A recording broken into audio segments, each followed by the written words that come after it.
Lingano a son histoire avec l'Éternel. Je ne le connaissais pas du tout.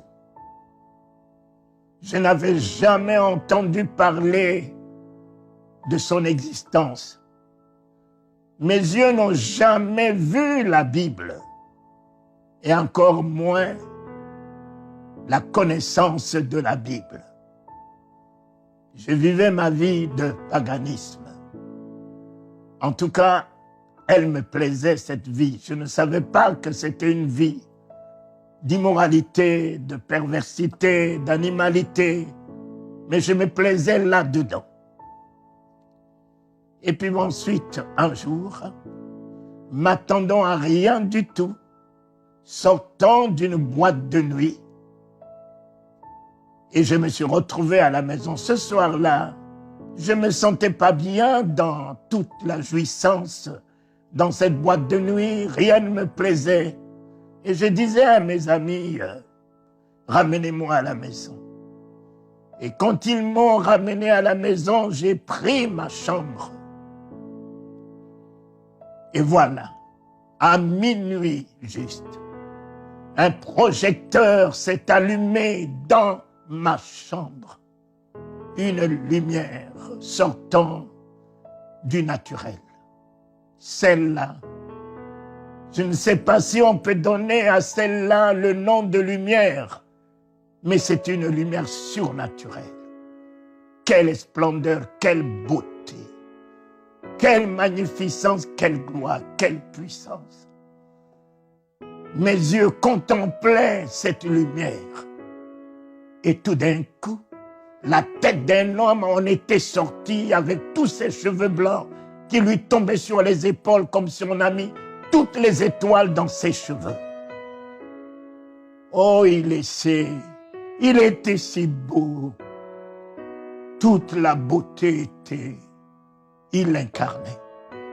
Il incarnait toute la beauté.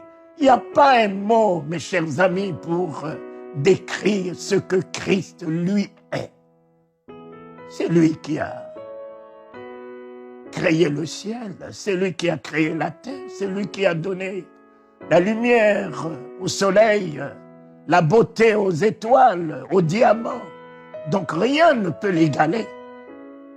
Alors, en le regardant, je me suis rendu compte que quand j'étais petit, j'avais cette image dans l'église catholique et je me suis retrouvé là-dedans en disant, mais ceci n'est pas Jésus, mais c'est bien Jésus.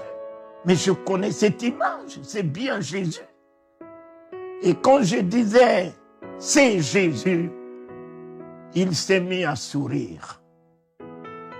Oh, à sourire.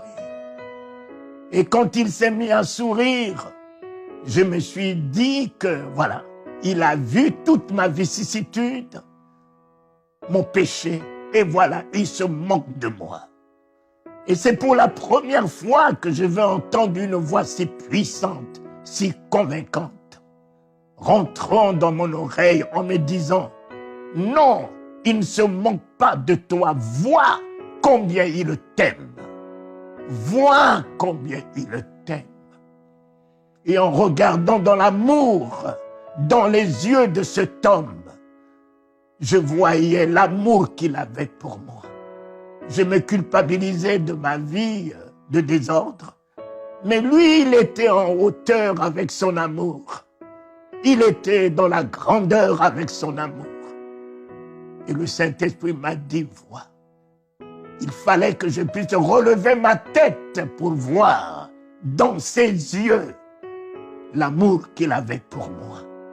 Et quand j'ai contemplé dans ses yeux l'amour, j'ai dit, mais il est amour, il m'aime.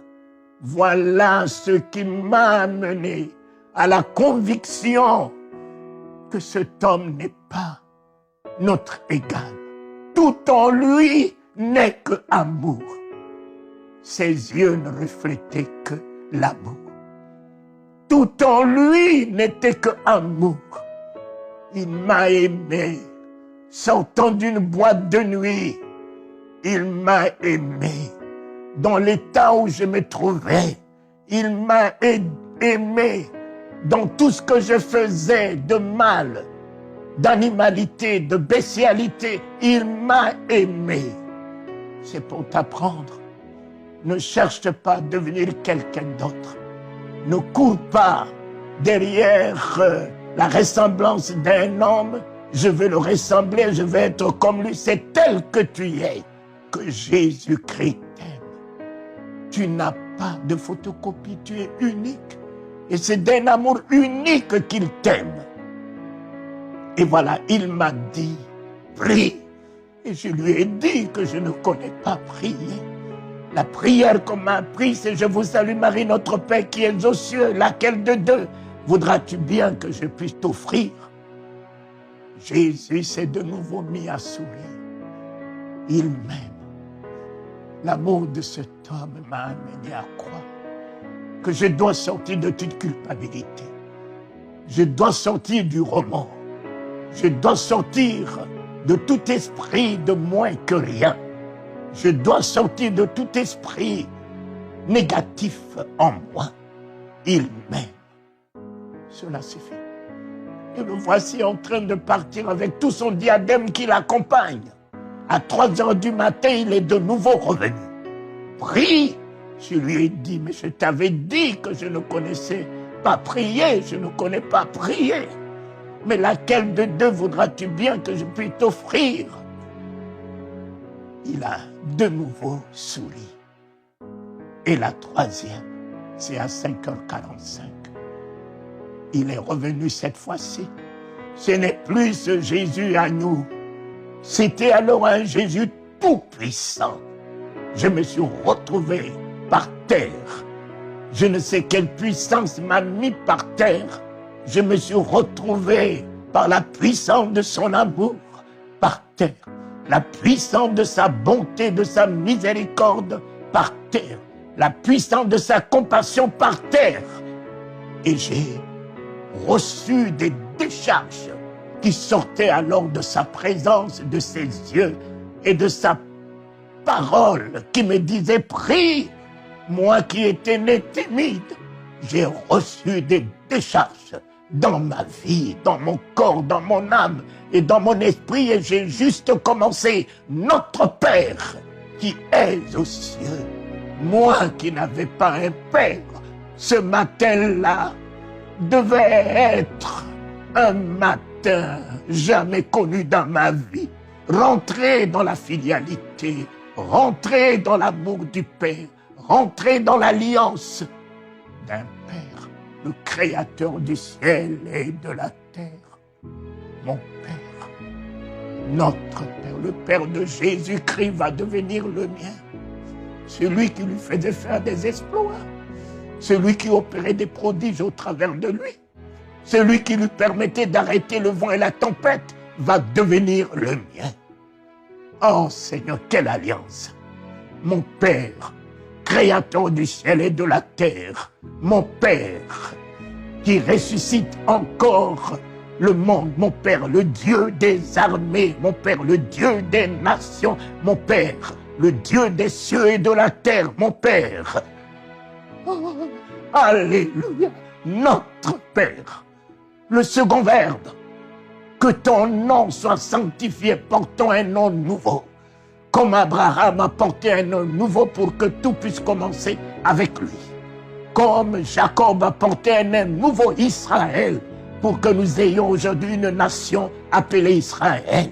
Comme Simon a porté un nom nouveau, Pierre, pour que nous puissions parler de Pierre. Aujourd'hui, le matin de la Pentecôte, avec un discours de feu et flamme, celui qui a renié le Seigneur va devenir la bouche du royaume.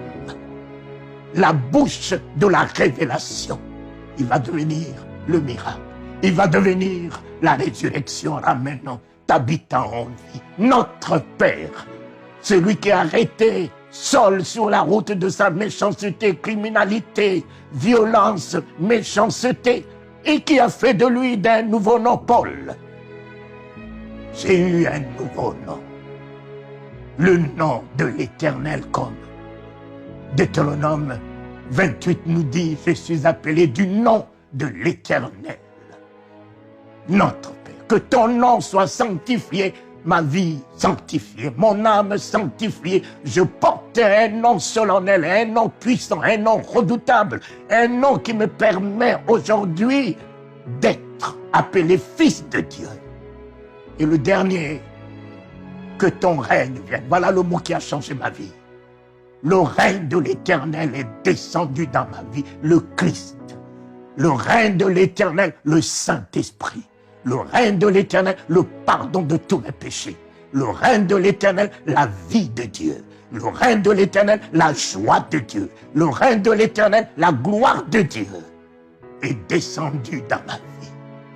Immédiatement, je me suis vu en train de parler en langue, n'ayant jamais su qu'il y a un don du parler en langue du royaume, où on peut se permettre de dire des mystères à Dieu. J'en ai reçu.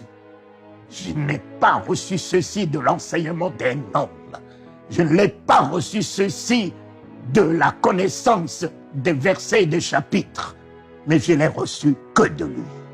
L'agneau qui ôte les péchés du monde et qui baptise de feu et du Saint-Esprit, en vérité, il est le même. Baptisant du feu et du Saint-Esprit. Et j'ai commencé à parler en langue, bouleversant ma famille, mon père, ma mère, tout le monde.